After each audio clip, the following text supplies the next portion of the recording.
Hello everyone, my name is Krapa Metha and I am a student of first year BMS.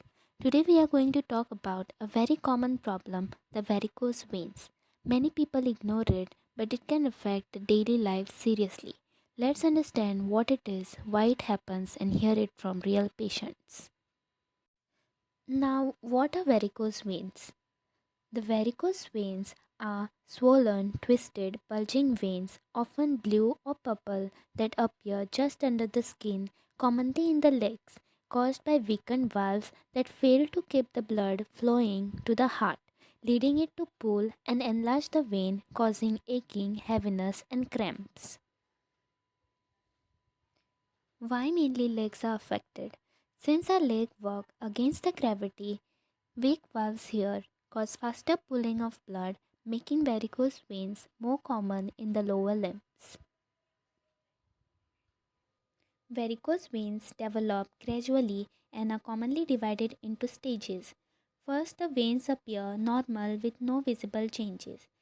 Stage 1 shows reticular or spider veins, which are small, thin, superficial veins that are mainly a cosmetic concern.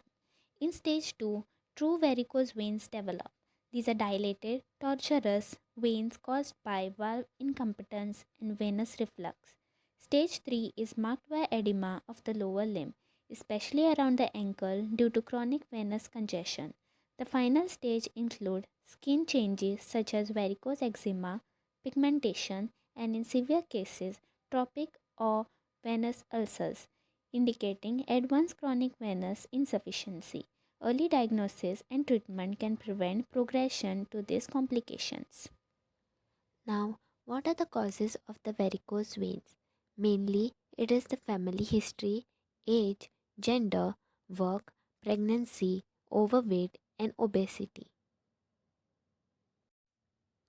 Main causes for varicose veins. First is the weak or damaged valves in veins, most common cause. Veins have one-way valve that keep the blood moving upward. When these valves weaken or get damaged, blood falls back and pools. This increases pressure, which leads to vein enlarge, and then it causes varicose veins. Prolonged standing increases pressure in the veins of the legs, making it harder for the blood to flow back to the heart. Over time, the increased pressure can weaken the valves, resulting in varicose veins. Now, let us see some clinical presentations of the varicose veins. Case number 1. This is a 70 years old female with a long standing history of varicose veins presenting with a non healing ulcer over the lower third of the leg. She works in a hotel where her job requires prolonged standing with minimal rest, and she also has a positive family history with her father and brother affected by similar veins. On local examination, an irregular shallow ulcer with yellowish slough is seen in the gator region, with the surrounding hyperpigmentation and induration, suggesting of chronic venous insufficiency. In view of the chronic condition and ulcer, surgical intervention was recommended. Provisional diagnosis: the chronic varicose veins with venous ulcer due to chronic venous insufficiency. Case number 2. This is a 67 years old female, a homemaker, presenting with complaints of pain and heaviness in the lower limb, especially after prolonged standing. Her daily activities involve continuous household work with minimal rest. On local examination, dilated superficial veins are visible over the leg, which become more prominent on standing, with normal overlying skin and no edema, no ulceration. This case is diagnosed as primary varicose veins of the lower limb without complications. Case number 3.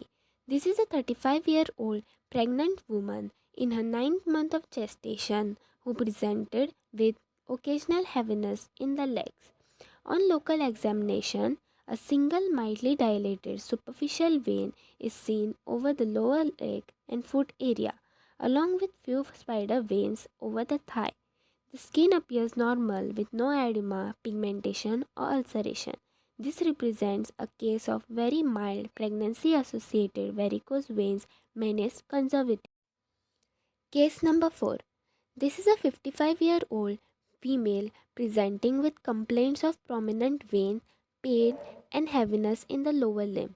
She works in a shop and her occupation requires prolonged standing with minimal sitting hours, which is known risk factor for varicose veins.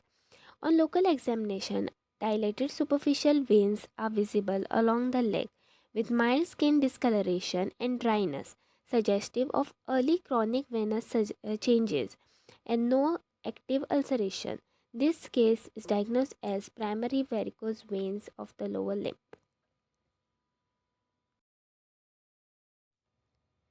Case number 5.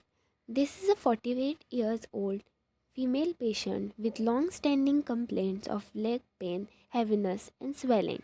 On local examination, skin pigmentation is present over the lower leg, suggestive of chronic venous insufficiency with no active ulceration.